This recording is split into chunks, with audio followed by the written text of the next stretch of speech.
opinions about weather and conditions that affect us each and every day. They're not all bad days, Brian, and drought, though we sometimes think about it as being bad, there's good things that do come out of a drought, and I'm hoping we experience a lot of good things in our future. Brian is a consultant to many agribusiness companies, including some multi-billion-dollar companies across the nation and the world.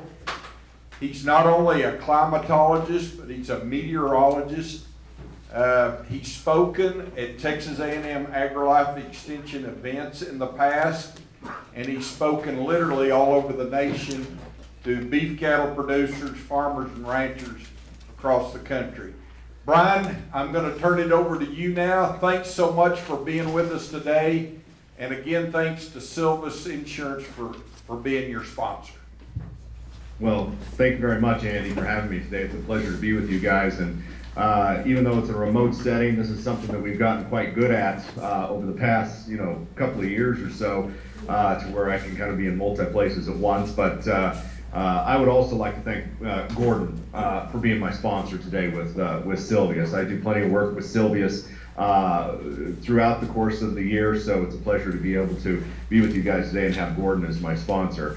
My main objective with you folks today is for those of you that either have or have not seen me speak, but I throw a lot at you in a short period of time, and I'd like you to be able to digest that material as we go along. And then if you have questions, not only at the end of the presentation, but if you think of some thereafter, hit me up about that kind of thing. I want to make it as interactive as possible, and I want to show you some things of not only from the past about why we are where we are right now, but using some of these tools to kind of project into the future about where we go.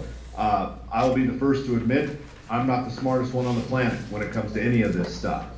I think I know my stuff, but my real niche in this type of thing is taking something that's very complex like this and be able to make it meaningful to the producers so you can utilize it for your business, whether it be to just simple risk management or to capitalize on this for future business endeavors. So without delay, let's get going. And this first graphic that I have to show you here is it's a running history all the way back into the 1850s of something called the Pacific Decadal Oscillation. And when you hear me say PDO, this is what I'm referencing.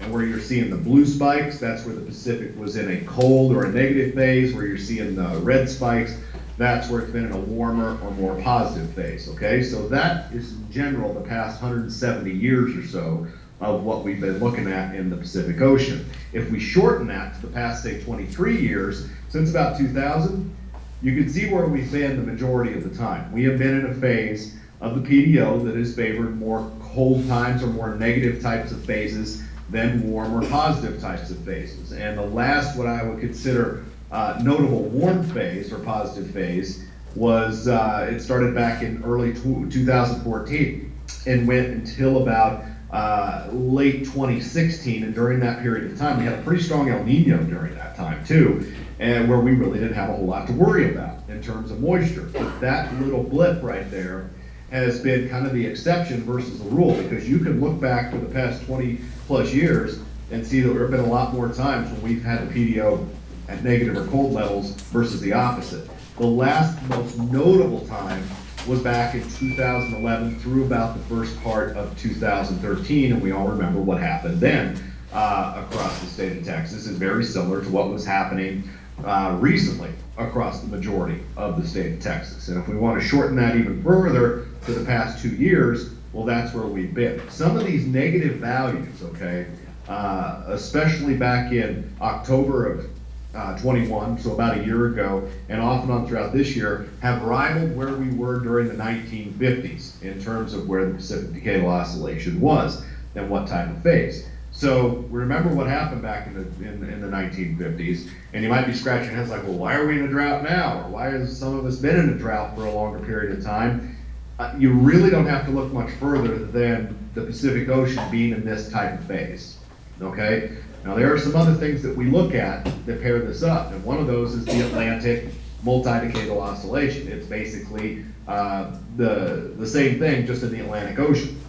The AMO fluctuates On a little longer time scale, on the order of about every 30, 35 years, the PDO kind of fluctuates every 25 to 35 years. Again, it's pretty hard to pin it down to the exact year. You kind of have to see it stepping down or stepping up to kind of make a call on what it's going to do. But just like the Pacific, the Atlantic has its phase change, and since about 1995, the Atlantic has been predominantly in a positive phase. So if you pair these things up, when you correspond to drought anomalies, okay, where you're seeing red on this graphic, that's where drought frequency is enhanced. Where you're seeing the blues, that's where drought frequency is greatly reduced. So where we are is on the lower right-hand portion of your screen, where the PDO is in a negative phase and the AMO is in a positive phase. And historically speaking, where you're seeing the reds, that's where drought has been most prevalent. Now again, it's not a perfect roadmap, all right? There are some exceptions to the rule, but during the last, say, couple of years or so, drought has been a pretty significant issue there for the area shaded in red, at least in the western half of the country.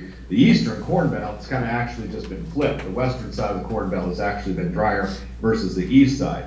But you can see where these corresponding drought anomalies go, and at least for us in the western high plains, we are historically dealing with drought about 75% of the time. Okay? That's no big surprise to anybody that farms or ranches in the western high plains. If you want to know a time frame where we really didn't have too much to worry about, you can go back into the 80s and 90s, where predominantly we were seeing the upper left-hand portion of your screen. You see all that blue on the map, where we really didn't have too much to worry about. We had thunderstorms on a regular basis. We had snowstorms on a regular basis. We put moisture in the ground in the springtime, so on and so forth. But for really about the past, 20, 25 years, it's been more struggle than not for a lot of us. Doesn't mean there hasn't been some good times, but it's been more challenging than not. The past 180 days have looked like this across the midsection of the country. We are seeing the reds and the whites and the browns. That's where we were drier than average. For the past 6 months, there are parts of central Texas that were running about 11, 12 inches below average. You can see up here in the northeast panhandle, we've been doing okay. Little island right there, which is fine. But overall, the region has been predominantly drier than average. And if we look at, say, the past 3 months, I should say, you can see where the bullseyes really start to show up. South central Kansas, Oklahoma, on up into the western Corn Belt. Farther south across Texas, we've been more fortunate, especially down in the Big Bend region. We had tropical depression go up in that part of the world, and it snaked its way westward on up into New Mexico and Arizona, which have had a gangbusters monsoon season. And then if we shorten that a little more, for the past 30 days, well, we've had some rain across a large part of Texas. I think that has been a significant aberration compared to where the overall pattern has been situated. You don't need me to tell you that. But the areas that have been dry have essentially been staying dry, and the areas that have been wet have been staying wet, with the exception of that rain or two over the past, say, month or so across most of Texas. So the idea here is that we need to break down the pattern that's been reinforcing this in the longer range, okay? And that pattern is the La Nina pattern. And what you're looking at right here is current sea surface temperature anomalies, meaning above or below average. So where you're seeing all of that blue there across the central Pacific Ocean, basically that runs from Indonesia all the way over to the west coast of South America, that's the La Nina. And it's got some teeth to it, man. I mean, it really didn't weaken a whole lot during the summer, and it's got its teeth in us again, and it's going to strengthen a little more, as it historically does during the fall season. So that's what we're looking at right now as far as the La Nina and what its current strength is. The problem with this is that when we go into fall and we enter into winter, the deck is kind of stacked, meaning it's very hard to break things down. So La Nina looks very likely through this winter, and this is basically just a probabilistic outcome, okay, with various computer models looking at the El Nino or La Nina forecast. And we're seeing these blue bars over here. Those blue bars anywhere above 50%, pretty certain that we're going to be seeing a La Nina type of condition. So you notice as we go through in time here, especially by the time we get to January, February, March, you see those probabilities coming down to about, say, 50, 55%, which, don't get me wrong, it's still significant, but we really start to chop those off later on, February, March, April, May. So the tendency here, I think, as we get into late winter and spring, will be for the La Nina to not only weaken somewhat, but possibly go away. Now, that sounds good on paper, all right? I'm not worried about just the La Nina. I'm worried about the overall state of the PDO. We need that to come up to a more warm level, more positive level, because the longer we stay down in those cold and negative levels with PDO, it makes it just that much easier for the La Nina to come back, all right? So that's a trend that I'm gonna be watching very closely during the back part of this winter is the PDO coming up at all? Is the La Nina disappearing at all? Or is the La Nina disappearing slowly and the PDO staying kind of low? This is a triple dip La Nina, okay? So we've had this now, we're gonna be going on 3 years.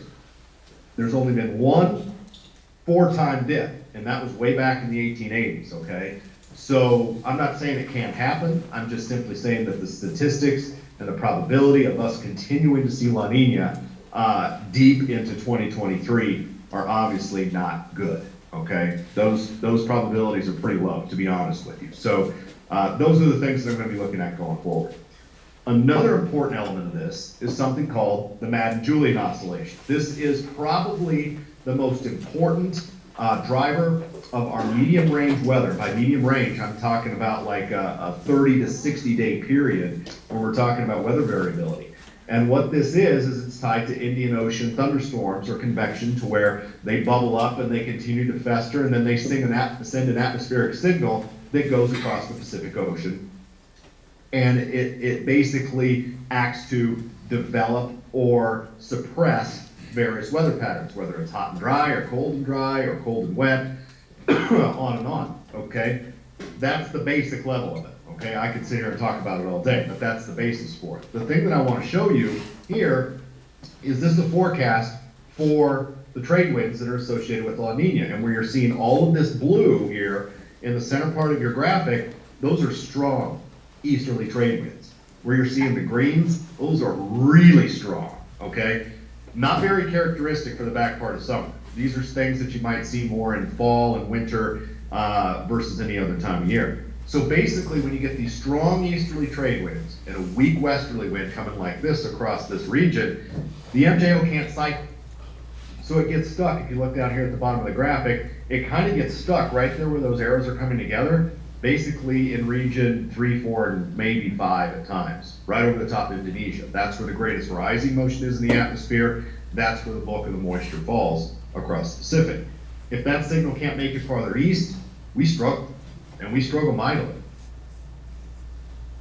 And that's essentially what has been going on now for the past solid year.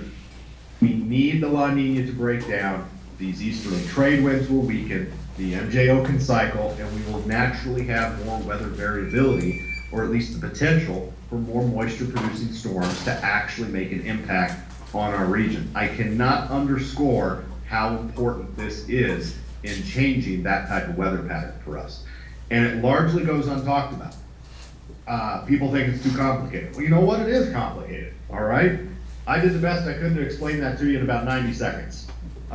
Basically what you need, the blue to go away, more red on the map, and we cycle the MJO, and we actually see something different than dealing with just drought around here. So that's a thing that I watch every week, okay, to see what's going on. You're seeing these blues on here, been going on for a year. It's likely not going to let up anytime soon, is my message. This is the January through March MJO cycle. Okay, again, complicated graphic here, but where you see where the blues and the greens and the reds, okay, well, those are different months here. So the red started out in January, the green is February, and the blue is March. You see how things are kind of erratic and kind of centered up around the center part where that circle is. That's where the signal is very weak, okay? April through June, we had a little bit better going on, but it didn't completely cycle through all phases the way it's supposed to do, and it spent a good deal of time right there in the null space in the center of the graphic, meaning that the signal was pretty weak, okay? Recently, that's what it's been doing. Again, kind of erratic and not very dependable and not cycling as it's supposed to do. So what I did is a comparison as I went back in history, and I grabbed a couple of the time frames to show you what the differences are and what type of different weather they can produce, okay? Bottom line, the MJO has been largely a failure for 2022. Remember 2011? I think everybody does. This was in late 2011, okay? The drought for a period of time broke across Texas and across the central part of the country. Excuse me. These are precipitation anomalies that you're looking at right there for that time frame. From October to December of 2011, where you're seeing the blues and the greens, that's where it was wetter than average. Where you're seeing the yellows to reds, not so much, all right? And for most of the panhandle, we did average to above average moisture during that time after such a horrendous summer. What the MJO do? Look what it did. You see how much farther away it is from center there. Do you see it cycling through those other regions right there? That's what a normal cycling of the MJO looks like. It's going and touching through those various regions, okay? Let's take it a step further. This was actually December through March. I don't have it titled up there correctly, so pardon my mistake there. But this is December of 2011 through March of 12. Look at all of Texas right there. Greens and blues. We had some record-setting rain there on the east side of Texas from time to time. Really, we didn't have anything to worry about that time. Now, I'm not saying that what followed that isn't necessarily bad, because it was bad. We reverted right back to drought for a period of time. But this is what the MJO looked like. Look how much farther away from center it is. That means that the signal is stronger, and look at it touching all of those regions. These two graphics of the MJO that I showed you are in stark contrast to what we've seen for the past 9 months or more with the MJO. And that's one of the reasons we have been struggling so mightily. So to put this, just kind of put a bow on this, if you will, if we see the PDO warm up a little bit, that reduces the chances of La Nina continuing. If we see La Nina start to go away, those trade winds start to weaken. When the trade winds weaken, the MJO can take over. Once the MJO takes over, that increases our chance for seeing weather variability and obviously storms that can make their way through and produce better moisture. It also can help produce a little bit more of a southern branch to the jet stream, where the main jet stream isn't going way up to the north again. All I'm trying to say here is that those things work in combination to change our weather pattern as we go forward. But the problem is right now, the way the deck is stacked, it's not going to change in the near term. Here's the next 15 days for the forecast, okay? All that brown on there, that is those basically drier than average for the next 2 weeks. I grabbed this morning. There's some remnant moisture from what was Hurricane K that's going to come up through the southwest that may grace parts of the western high plains with some showers and storms, but to be dependent on that stuff right now, I'm not all that excited, to be honest. And what was looking like was going to be potentially active hurricane season, including the Gulf of Mexico, we don't have any of that business going on down the Texas coast either. So basically what this map is showing you is this is a very La Nina looking like map. This is a very shut down MJO looking kind of map. And it's what you see is what you get type of a thing. So if you did get the rain during the past month and a half or so, good on you, because chances are we're going to head toward a more dry than not type of weather pattern than what we've been used to. So what we can also go is look for October through December in history here, and look at when the PDO was really negative, when we had a La Nina going on, when the MJO wasn't that effective, and these are the years that I've listed above, October through December, that fit what we are seeing right now.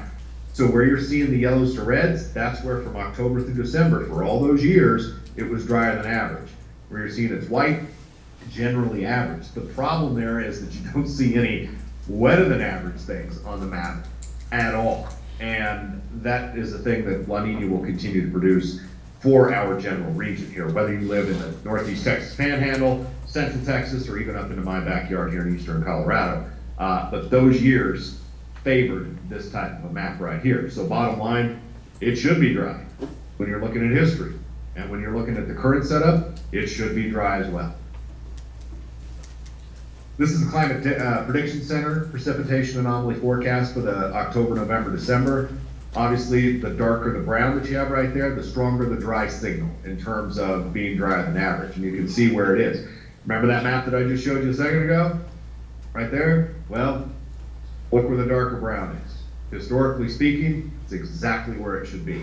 The models are pinpointing the same thing. So when you look at history and it says it's supposed to be dry there, you're looking at current modeling, it's supposed to be dry there, or you're looking at current weather, say it's supposed to be dry there, that's kind of essentially what you get right there. The only area that can be wetter than average is probably going to be way up there to the northwest, in the Pacific Northwest, and that is also very typical from a La Nina scenario. This model that I'm showing you is the North American Multi-Model Ensemble. It's a group of models that are looking at various things climatologically or weather-wise, and we're seeing the browns, that's where it's forecasting to be drier than average. White is average, green is above average. So I'm going to zip through this a little bit here and look at October. That's November. Again, it should be dry there, and the model is saying, I know there's a La Nina going on, so it should be dry there, so that's what I'm going to paint. December, look what happens though. We start to break down, and look at how much closer the green gets to us up here across the Rockies. This is when we can start to see maybe a little more variability come into play, all right, during the month of December. I'm not saying it's going to go gangbusters wet, but at least a little bit better than the next couple months. If we look at January, kind of the same story. The one problem that I will say here is that you look out there in California, and if California is drier than average, chances are it's going to be really hard to get some storms come in here on that southern branch of the jet stream to be really wet. Not that January and February are all that wet for us anyway. I mean, those are typically dry months. So even if we had average moisture during that time, we're still not getting a whole lot. Is kind of the message there. This is February. Again, hints at it being drier than average. Again, with California being shut off, it makes it pretty tough to get something in here. You see where it's wetter than average, though, up there across the northern Rockies and northern plains, where it should be. Then we look at March, kind of the same setup. And then, as the model itself, okay, is showing a La Nina kind of going away, this is what happens in April. We see that dry bullseye kind of weaken a little bit. Now, this is way down the road, all right? So, you know, part of me is looking at the trend and saying, yes, that can make sense, but the other part of me is taking it with a grain of salt. There's a lot of things that can happen between now and then to either keep the deck stacked the way it is or change it a little bit. But if nothing else, as we head into spring, is that La Nina signal is being forecast by this model to weaken, it lessens the dry signal for those areas. So again, it's making a little bit of sense there is my point. If we look at the Euro seasonal model here, this is a different model, looking at the same thing, okay? This is its forecast for October. You can see where the brown is, and there's quite a bit of it across Texas right there, and across the nation's midsection. And something else that you can look at, you see down there in the Gulf of Mexico, especially the Bay of Campeche, the southwest Gulf of Mexico, and then extending eastward over toward Cuba and Florida. You see those bullseyes down there? This is the model suggesting that that's where the bulk of the tropical storm and hurricane activity will be for the month of October. Now, if one of those were to sneak north, which these models have no idea about because that's not their job, one of those sneaks northward, goes up into Texas, maybe we get lucky, but the model is suggesting that the odds of that happening are not that great, that it's keeping the action, you know, quite a bit farther south. So it can rain like hell down there all at once. It's not going to obviously help us up here if that's what ends up happening. But that's the October forecast. Here's November, same story. Again, look at all that brown across the Gulf of Mexico. Shuts off the tropical season. Most of that goes over toward Cuba, out in the Atlantic. And if that door gets shut, then there's not a whole lot of hope that we see moisture come back to Texas or really across the central or southern plains. California lights up a little bit in November. Same way in December. You see where it's wetter than average up there in the northwest part of the country. Here in the central part, generally drier than average. Again, a very La Nina-like setup right there was what that map is showing you. December, same story for the most part, but again, you see little differences here. East Texas on up the Mississippi and Ohio Valley turned wet. You also see some green across Colorado, edging its way down close to the panhandles. That's again, December possibly getting a little bit more active right there, or January even. If we look at February, you can see same story. The wetter areas stay wetter than average, the drier areas stay drier than average. And if we look at March, same story there too. Not a whole lot of difference. Again, the model is saying that the La Nina is still going to be at least impacting us in some way, shape, or form during that time. May not be as strong as it is right now, but it's still there, all right? And if we look at another version of these models, or these, ensembles, if you will, a few of these different models, that's its forecast for October, November, December. Where you're seeing all the yellows, the oranges, and the reds, that's where it's drier than the model is forecasting it to be drier than average. If we look at December, January, February, just like the other couple of models, that dry signal lessens a little bit, which might indicate a little more variability in there. However, if the model is saying that the southwest part of the country is going to be drier than average, that still means that we're not seeing any of those big juicy storms come up from the south and southwest. All right, anything that we would be seeing would be coming more from the west or the northwest, which usually doesn't bode well in terms of great moisture during that time frame. But as I said, January, February, we usually don't bank on a whole lot of moisture during that time anyway. And it's a lot to digest. I get it. Okay, so I want to open up the floor for questions now, and ask whatever you want. I'm an open book when it comes to pretty much everything. So you can ask me what I think about something. You're going to get an answer. You might not like it, but you're going to get an answer nevertheless.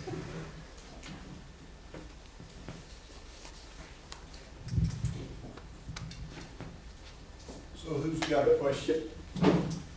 Brian, can you hear me? Yeah, I got you. Okay, good. So how long has Brian been doing this?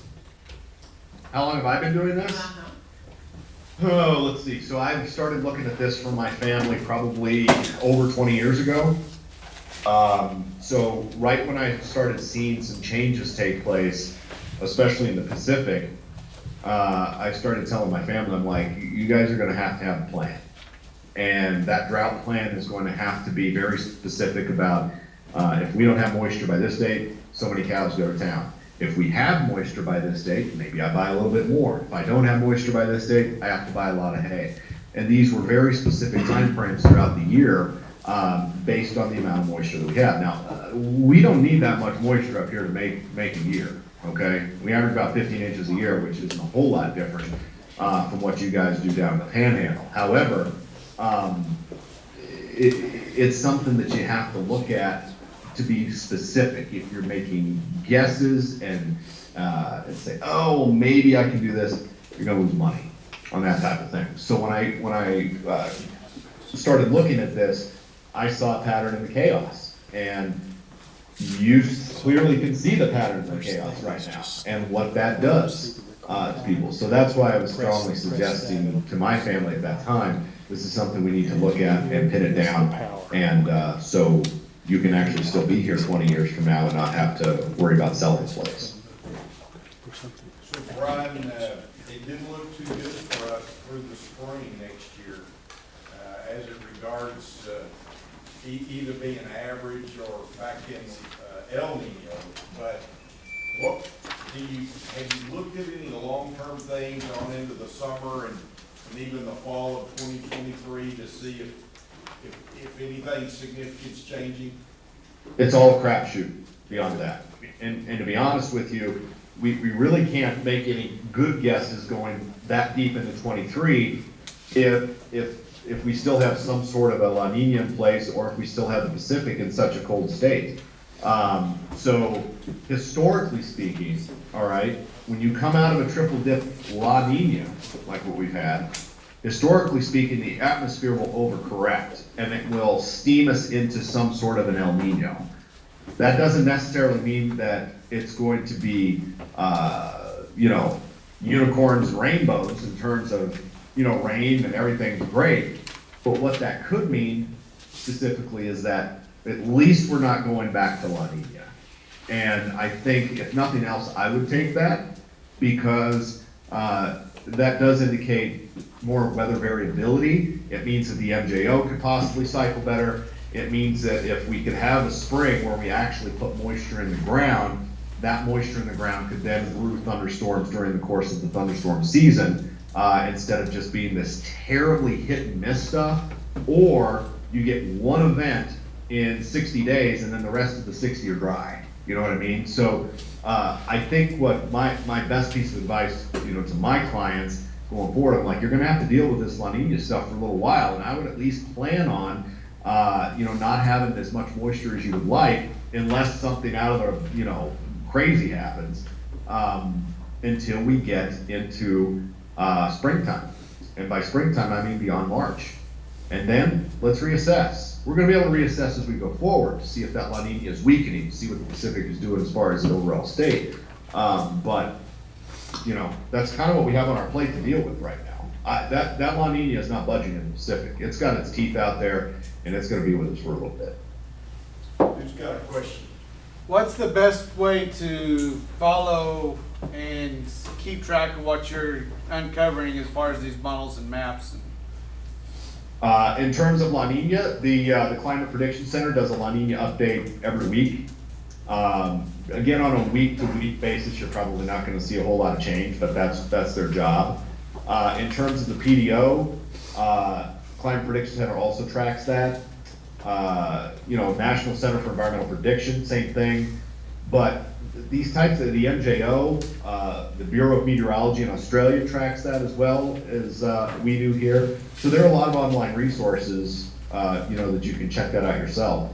I'm not reinventing the wheel with this stuff. I'm just trying to take something that that isn't very often talked about and is very, very important in our weather, especially longer range weather here in the Western High Plains, and you know, try to make it be meaningful. So how do we follow you?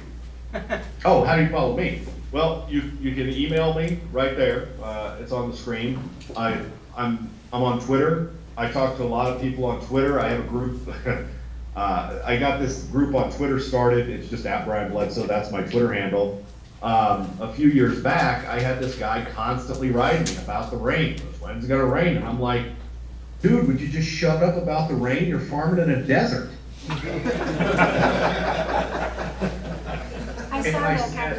put the hashtag up there, desert farmers. So these guys started following me on Twitter, and I'm pretty blunt when it comes to that stuff on Twitter. And it's like, look, if you're expecting the Garden of Eden and you're farming in Southwest Kansas, well, you're an idiot for the most part. So I will hold events. I held one in Liberal, Kansas last January. Invited a bunch of guys up. We got together. We talked weather and different strategy. I held one of our Desert Farmer tweet-ups in Burlington, Colorado here a few weeks ago, and we did the same thing. Basically, we all get together. We talk about weather. We talk about what's going to happen going forward. We have a couple of drinks. We have a good meal. And if nothing else, for a lot of these guys, especially over the past year, you know, it's been a little bit of a mental health break too. And I think that's important. Anybody else want to ask a question? So before you go, the presentation that we had just before your presentation was about range forage pasture insurance. How important do you think that is for producers? I think it's something you do every year. And I get there's a lot of different thoughts on that. I started working with Sylvius back in 2006, and they had an agent come to my folks' place. And they were sitting down, and I was just kind of lurking in the background, you know, didn't say anything. And this guy was like, you know, I'm trying to sell all this insurance down in Lubbock and everything. I'm trying to go, and I'm like, they don't need that stuff down in Lubbock in this year. And he's like, well, how do you know? I said, well, I know that you guys are going to be wetter than average. Well, 2007 for Lubbock and the surrounding areas, one of the wettest years on record down there. And I told my folks not to buy it that year either. So he came back up and he's like, how the hell do you know that was going to happen? And so I sat down with him and I went through a lot of the same stuff with him. And I said, this is not, you know, I'm not splitting the atom or reinventing the wheel here. I'm just taking a lot of these things that historically speaking make a lot of sense and I'm putting it down. So I started doing a lot of that same stuff with Sylvius along the way. And I think it's helped people, if nothing else, make a more educated decision about what they need to do. But if someone comes to me and asks if they need to do it, and they farm a ranch in the Western High Plains, there probably isn't going to be a year that I tell them not to, because even in a wet year, there's at least a couple of intervals in there that are going to be drier than average, you know. which leads me to someone say, oh, what's our average precipitation? It's like average, you don't wanna know what your average is. Average is you get way too much plus not nearly enough, you divide by 2 and you never get the number that you get. That's what average is in the Western High Plains, okay?